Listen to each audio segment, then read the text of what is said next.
Pangasinan naman, hindi lang mga palayan ang apektado ng baha, kundi pati mga palaisdaan. Ang ilang alagang isda tulad ng tilapia at karpa, inanod na sa kalsada. Nandun live si Dano Tingkungko. Dano. Mike, sa maniwala ka't hindi, hindi ilog ang tinatayuan natin ngayon, kundi isang kalsada dito sa Barangay San Vicente, sa bayan ng Calasiao, sa Pangasinan, na ang katabi ay ang Marusay River, na kwento sa atin mga taga rito, nagsimulang umapaw kagabi dahil nga sa walang preno at malakas na pag-ulan. At dahil ngayon lang natin nararamdaman, yung pagtila ng ulan, tumaas yung tubig, tumataas palalo yung tubig at umabot dito sa ating kinatatayuan na alas 4, alas 5 ng hapon, wala pa.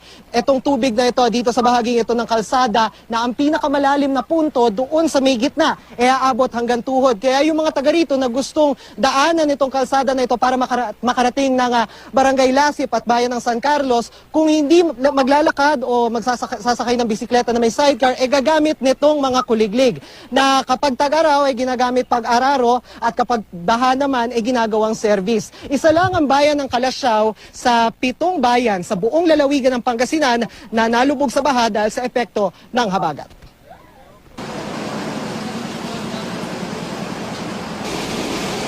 Pahirapan ang pagtawid sa bahaging ito ng Santa Barbara Mangaldan Road na lubog sa hanggang binting tubig.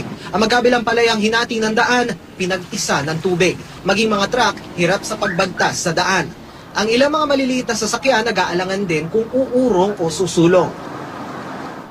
Bukod sa mga palayan, lubog din ang mga bahay sa magkabilang panig tulad ng compound na ito. Ang drainage at kanal ng compound na dapat sana ay magdadala sa tubig papuntang palayan, hindi kinaya ang dami ng ibinagsak na ulan kagabi. Palagi naman pag umuulan, ganito naman palagi. Pag dire-diretso ang ulan talaga, pag walang hinto ang ulan. Mahirap din pag ganito, mas lalo na hindi makapaghanap buhay din ang mga tao. Mga isda sa palaisdaan napunta sa kalsada, kaya mga lalaking ito sinamantala ang pagkakataon na manguha ng isda.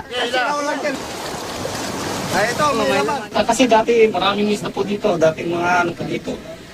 Galing sa mga dam siguro. Iluluto po para sa paksiw or piprito po para magandang kainan, ulam para sa mga pamilya. Sa kalapit na Barangay Malan ay hanggang tuhod at hanggang dibdib ang taas ng tubig. Kahit mahina na ang ulan, malakas pa rin ang agos ng tubig na galing sa bundok na ang diretsyo sa mismo mga bahay at loobang kalsada. Sa Barangay Nalsian sa bayan ng Calasiao, tansya ng mga kuliglig sa mga daan na lubog na rin sa hanggang binti o bukong-bukong na tubig depende sa babagtasing daan. Ang tubig tila naghahanap ng madaraanan sa mga bahay sa gilid ng kalsada. Sa Barangay San Vicente, hindi madaanan ng isang kalsadang kinain ng malakas at hanggang tuhod na taas na tubig. Ang tubig kasing katabi ng kalsada ang umapaw na Marusay River. Tanging inaasahan ng mga taga rito, mga kuliglig na pangmaramihan. Mike, ayon sa pinakauling ulat ng Pangasinan PDRRMO, nasa 780 families na o 3,687 persons ang naapektuhan ng baha sa 7 bayan dito sa Pangasinan. At dahil nga dyan ay dineklara na rin ang bayan ng Santa Barbara under state of calamity ngayong hapon. Mike? Maraming salamat, Dano Tingkungko.